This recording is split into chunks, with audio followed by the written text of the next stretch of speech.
कि शुरू से ही बाबा हमको चेतन ठाकुर कहता था। रवाजी बच्चे नहीं कहता था। बाबा कहता था ये मेरे चेतन ठाकुर है। उसका मिसाल सुनाती हूँ। भक्ति में क्या होता है, हर एक भगत समझता है, तो जो भी नई चीज निकलती है ना, तो पहले हमारे भगवान के, वो तो सबको भगवान कह देते हैं, हमारे देवता के मुख में जाना चाहिए। तो हम जब छोटे थे तो बाबा हमें हमेशा चेतन देवता के रूप में ही देखते थे। ये चेतन मेरे देवता है बच्चे। तो जब नया कोई फल या ऐसी कोई चीज निकलती थी ना, तो बाबा को इतने हम बच्चों से प्यार था, मंगाते थे। बाबा कहते थे बच्चे, वो भगत मंगाते तो है देवता को खिलाने के लिए, लेकिन वो तो खाते नहीं है। खाते तो फिर जो पुजारी होते हैं, सेवादारी होते हैं, वो ही खाते हैं। लेकिन मेरे जो बच्चे हैं वो तो खाने वाले हैं। तो वैसे तो पहले बाबा कोशिश यही करता था कि पहले मेरे बच्चों के मुख में जाना चाहिए, क्योंकि यही चेतन ठाकुर है। और बाबा क्या प्यार से खुद काटता था। जो फल आता था वो बाबा खुद काटता था। और हमारे क्लासेस लगते थे, रिसेस के समय बाबा खुद बाल्टी में फल डाल करके ले आता था। और कटा हुआ फल, बच्चे तो छोटे थे ना, तो ऐसे बाबा बिठा के वहां के अंदर, और एक एक बच्चे को अपने हाथ से खिलाता था।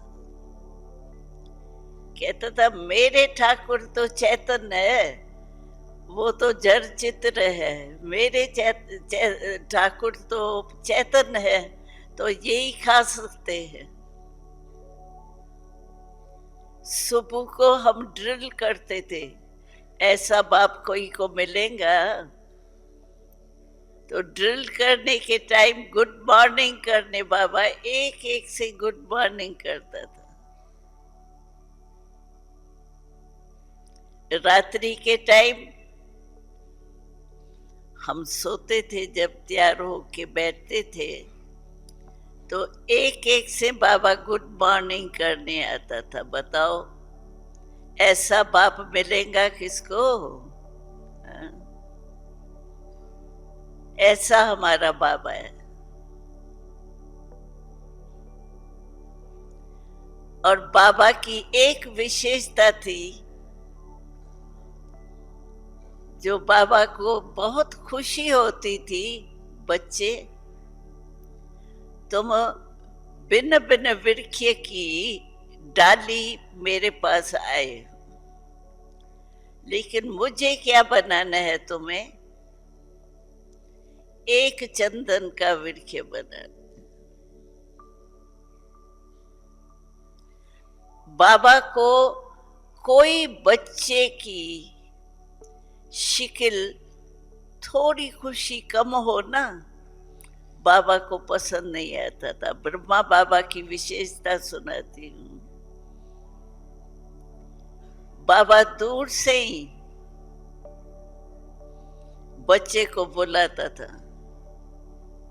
बच्चा तो खुश हो जाएगा, बाबा बुला रहे। और बुला करके ये कभी नहीं कहता था कि बच्ची क्या है, तुम्हारी शिकिल आज ऐसे क्यों है, क्या है। नहीं, बुला के ऐसे बाह में लेके चलते थे और कोई न कोई हंसी की बात सुना के हंसा के भेजता था।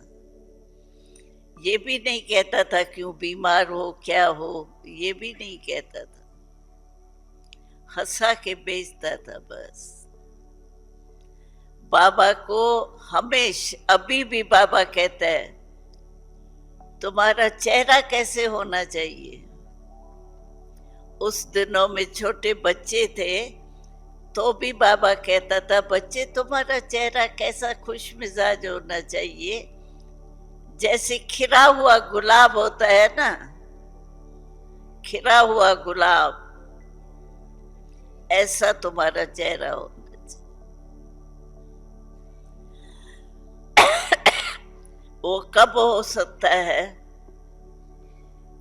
जब हमारे अंदर खुशी होगी ना। अभी भी बाबा कहता है तुम्हारी सेवा चलो मुख से नहीं भी कर सकते हो, लेकिन चलन और चेहरे से तो सभी सेवा कर सकते हो ना। अगर किसका खुश मिजाज चेहरा देखेंगे तो अवश्य दिल में आएंगे इसको कुछ मिला है। कोई गरीब होता है उसको लॉटरी मिल जाती है छोटी मोटी, उस दिन उसका चेहरा कैसा होगा, दिखाई देते हैं ना इसको कुछ मिला है। तो हमारा चेहरा कैसे होना चाहिए, परमात्मा हमारा बाप, परमात्मा हमारा टीचर, परमात्मा हमारा सतगुरु। बाबा कहता था देखो जीवन में ये तीन संबंध मेजॉरिटी आवश्यक है, लेकिन बाबा को इतना बच्चों से प्यार है तीनों के पास अलग अलग जाने नहीं देता। बाबा एक में ही तीन है, पिता का वर्षा देता है, शिक्षक बन के शिक्षा देता है, और सतगुरु बन करके रोज हमको वरदान देता है। ऐसा कोई गुरु होगा जो पोस्ट में भी वरदान भेजे? गुरु तो कहता है पहले कान ऐसे फिर वरदान मिलेगा, लेकिन हमारा बाबा देखो कितना रहम दिल है जो पोस्ट में ही वरदान भेजता है, कांध नहीं नीचे कराता है, वहां बैठे आराम से वरदान मिलता है ना वरदान आपको। और सचमुच अगर वरदान का महत्व हो ना, चलो मुरली सारी याद नहीं भी आवे, लेकिन वरदान तो बहुत छोटा होता है, वो सारा दिन जरूर याद रहना चाहिए। आज मेरे को बाबा ने क्या वरदान दिया। वरदान याद आने से आपको वही अवस्था बाबा रोज कहता है होनी चाहिए, वो याद आएंगी। मानो कोई कहता है हमको तो इतना टाइम भी नहीं मिलता है जो ये याद रखूं। चलो बाबा का कितना प्यार है बच्चों से। वरदान के साथ में एक छोटा स्लोगन भी आता है, चलो वो भी वरदान भी याद नहीं है, टाइम नहीं हो चलो, लेकिन उसका टाइम तो मिलेगा। इसको कहा जाता है बाप और बच्चे के सच्चे दिल का प्यार। और हमारे बाबा की पढ़ाई देखो क्या याद दिला देता है, 5000 वर्ष की सारी कहानी याद दिला देता है। क्या थे, क्या बने हो और क्या बनेंगे, तीनों काल का बता देता है। ऐसा बाप कोई होगा जो रोज वरदान देवे, रोज महावाक्य उच्चारण करे।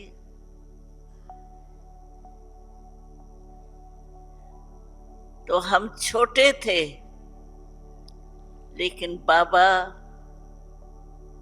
रोज गुड मॉर्निंग, रोज रात को गुड नाइट करने भी आता था।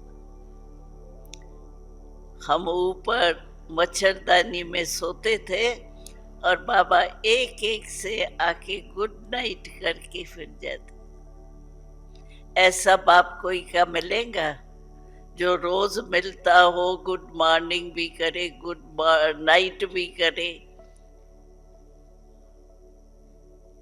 और फिर ज्ञान का धन कितना देता है। जिस ज्ञान के धन से 21 जन्म की गारंटी देता है। कोई ज्योतिषी हो, ज्योतिषी का बाप हो, कोई ने इतनी गारंटी नहीं दी। 21 जन्म की कोई ने गारंटी दी, लेकिन बाबा हम एक एक बच्चे को गारंटी देते हैं। एक ये जन्म संगम का, उसमें भी देखो आप कब से आए हो, कोई कब से आया, कोई कब से आया। इतने छोटे समय में अभी हम यहाँ पूछेंगे, कोई कहेगा 20 साल, कोई कहेगा 40 साल, कोई कहेगा 60 साल, ऐसे भी होंगे। इतने थोड़े समय में, और गारंटी क्या देता, 21 जन्म पूरे। ऐसे नहीं मरा हुआ बच्चा पैदा हो गया, पूरे जन्म, पूरा जन्म, 150 वर्ष की आयु वहां एवरेज है। और दुख और शांति का नाम नहीं। दुख क्या होता है, क्योंकि हमने ट्रांस में देखा है, सत्युग की शहजादियों को इस दुनिया का कुछ पता नहीं।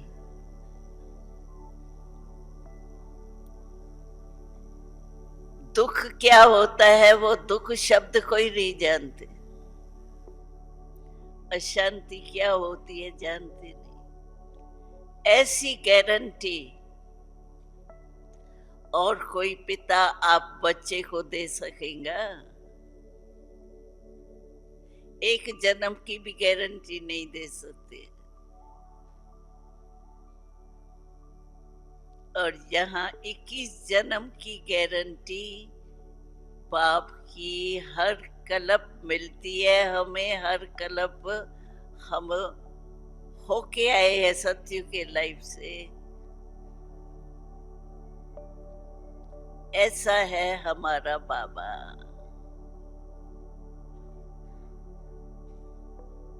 हमेशा में छोटे बच्चे थे, लेकिन तुम होनहार हो।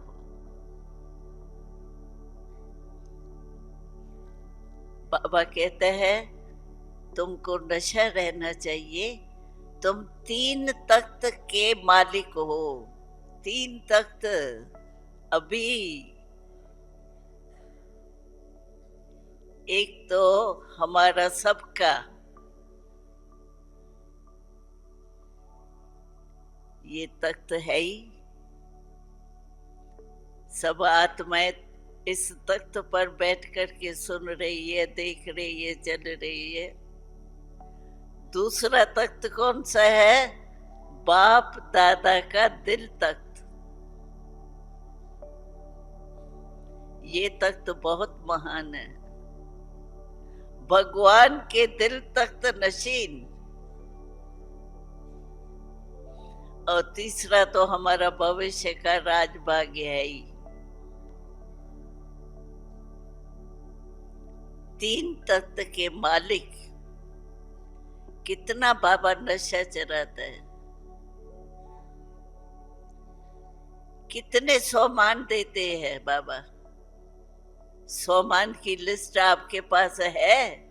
कितने बाबा हमको सोमान भिन्न भिन्न देते रहते।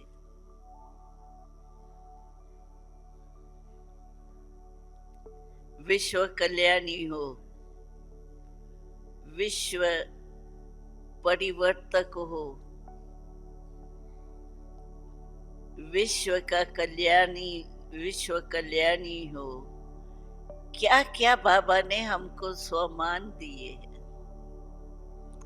ये जो देह भान आता है ना, जो दुख देता है, युद्ध करनी पड़ती है, ये देह अभिमान तब आता है जब स्वमान को निश्चय में नहीं रखते।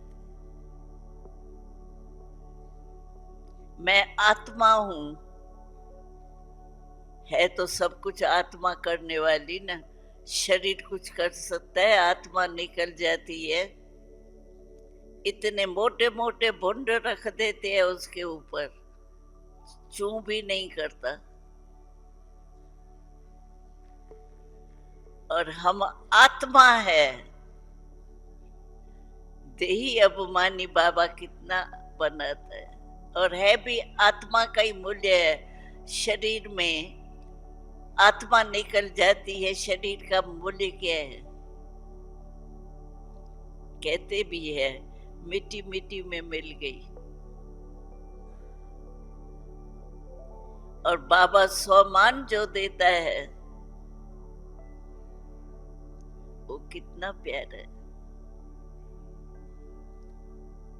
हम तो कहते हैं बाबा के सम्मान की लिस्ट अपने पास याद होना चाहिए या होनी चाहिए लिखत में भी। रोज एक भिन्न भिन्न सम्मान में रहो। बाबा से बातचीत करके सवेरे एक सम्मान अपना सामने रखो। आज मैं इस सम्मान की स्मृति में रहूंगा, बड़ा मजा आएगा। भिन्न भिन्न हो जाएगा ना। एक बिंदु तो है ही, लेकिन मैं बिंदु किस रूप में हूं, वो भिन्न भिन्न सम्मान। और हम सभी को सुनाते हैं कि पुरुषार्थी हो तो दो बातें जरूर करो। एक बात तो जब सवेरे आपकी बिस्तर पर आंख खुलती है, तो आंख खुलते ही गुड मॉर्निंग शिव बाबा। भले लेटे हुए हो, लेकिन आंख खुलते शिव बाबा गुड मॉर्निंग। वैसे भी कहा जाता है आज मेरा दिन अच्छा नहीं बीता, पता नहीं किसकी शिक्ल देख ली। तो सबसे अच्छे में अच्छा कौन? शिव बाबा। तो आंख खुलते ही, भले तैयार तो पीछे होंगे, लेकिन आंख खुलते ही पहले शिव बाबा गुड मॉर्निंग। तो सारा दिन वो सवेरे का जो गुड मॉर्निंग की है ना, वो ही स्मृति में रहेगी। और दूसरी बात, जब रात को सोते हो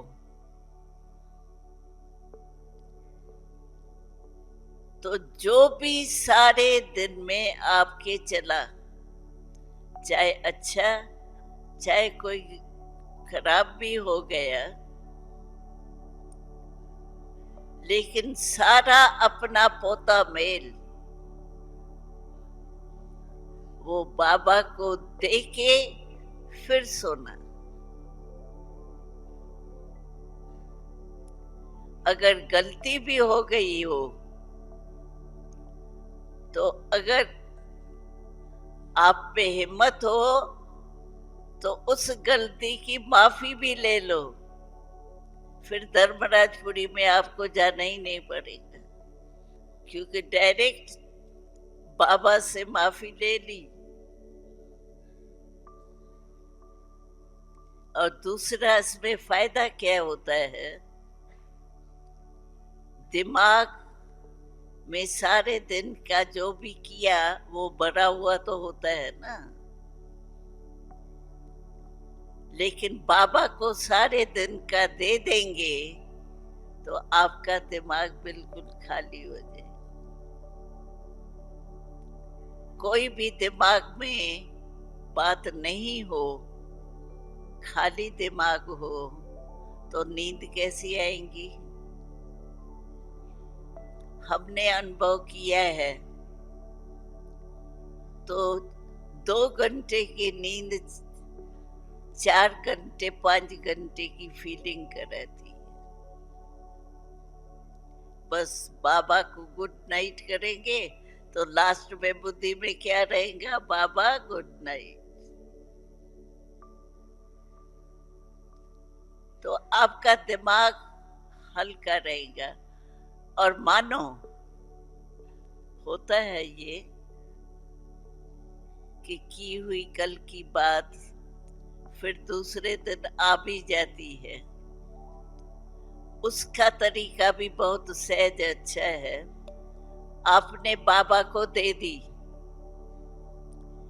तो दी हुई चीज अगर आपके पास गलती से आ भी जावे तो आप अलमारी में रखेंगे?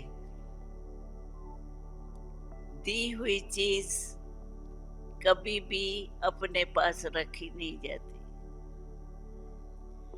अगर आपके पास बार बार वो कल वाली बात फिर आवे तो आप इस तरीके से, मेरी है ही नहीं, ये दी हुई चीज है, दी हुई चीज मैं अपने पास रख नहीं सकती। इसकी भी मदद मिल जाएगी आपको। दूसरे दिन अगर कल की बातें या ऐसी जो नहीं चाहते हैं वो फिर भी आ जाती है, आपको दी हुई बात की स्मृति दिलाने से फिर भूल जाए। तो ये 2 बातें जरूर करो। और तीसरी बात हम ब्राह्मणों की कौन सी है, जो विशेष है कि जब हम भोजन खाते हैं तो गीता में भी कहते हैं खिलाने वाले को पहले खिलाना।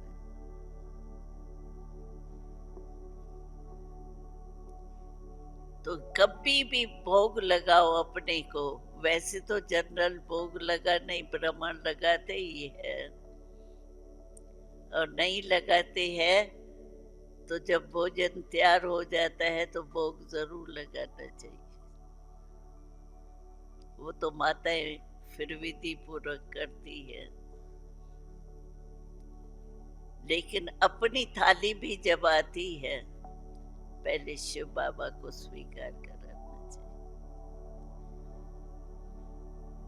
उससे क्या है कि बाबा को याद करने से भोजन में शक्ति आ जाती, और जैसा अन्न वैसा मन होता है। तो आपके अन्न में बाबा की याद की शक्ति आ गई तो मन भी अच्छा हो जाए। तो जब भी कुछ भोजन खाते हैं तो बाबा को याद जरूर करना चाहिए। उससे क्या है, बार बार आपको याद का एक साधन हो गया। जो भी पीते हैं, अच्छा चाय पीते हैं, पानी पीते हैं, बाबा को याद करके पिएंगे तो कितने बार आपके याद का साधन हो जाएगा। चाहे कितने भी बिजी हो, लेकिन पीने का पानी 2 मिनट तो 1 मिनट ही चलो लगे, लेकिन 1 मिनट लगाएंगे उसमें 1 सेकंड पहले लगाओ बाबा के याद का। आपका भोजन भी शक्तिशाली हो जाएगा और आपको बार बार याद करने का बाबा को साधन हो जाए।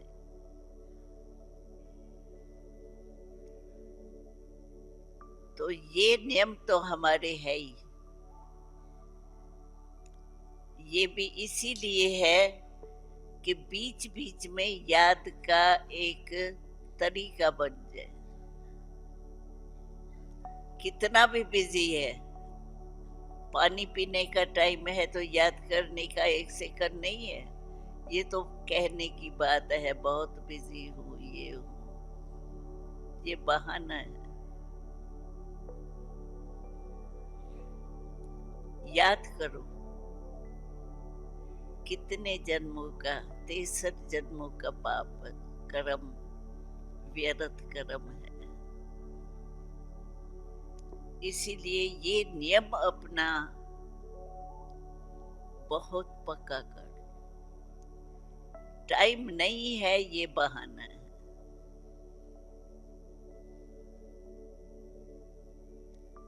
पानी पीने का प्यास लगती है, मानो पानी पीने के लिए कोई आपको रोकेगा क्या? और पीते ही है। सिर्फ याद करके पीना, ये एडिशन। तो अपने नियम जो बने हुए हैं, जितना कायदा उतना फायदा। कायदा नहीं तो उनके जीवन में फायदा भी कम। इसलिए ये नियम, और बाबा हमारा कितना प्यारा है। प्यारी चीज को भूलना मुश्किल होता है, याद करना मुश्किल नहीं होता है। आप देखेंगे आपके घर में कोई फंक्शन हो रहा है या कुछ ऐसा होता है, कुछ न कुछ रखते ही है, तो आपके बच्चे में से एक बच्चा फॉरेन में है, लेकिन आपके सामने जब ऐसा कुछ होता है तो वो बच्चा आपको याद आता है। वो होता तो बहुत अच्छा होता। क्यों? क्योंकि उस बच्चे से आपका प्यार है। तो प्यार वाली चीज जो है वो याद करनी नहीं पड़ती है, लेकिन आती। तो सबसे प्यारे पे प्यारा कौन? बोलो, मेरा बाबा। मेरा बाबा कहने में ही कितनी खुशी हो जाती है।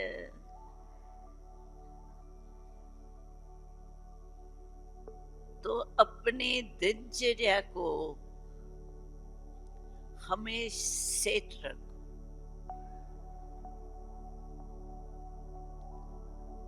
और भले कोई काम भी होता है, कोई इसेंशियल काम हो जाता है,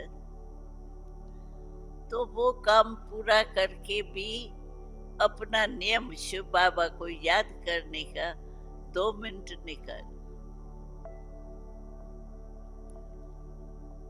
हो सकता है जहां कोई असंभव बात हो गई, वो तो बात कभी कभी होती। तो दिनचर्या जितनी अपनी ठीक रखेंगे ना, और बाबा ने तो काम, होमवर्क ऐसे देता है जो मन बिजी रहे। मन फ्री होता है ना तो बातों में जाता है, बिजी होता है तो और बातों की तरफ जाता नहीं। जो बाबा ने लास्ट होमवर्क दिया, हर घंटे में 5 मिनट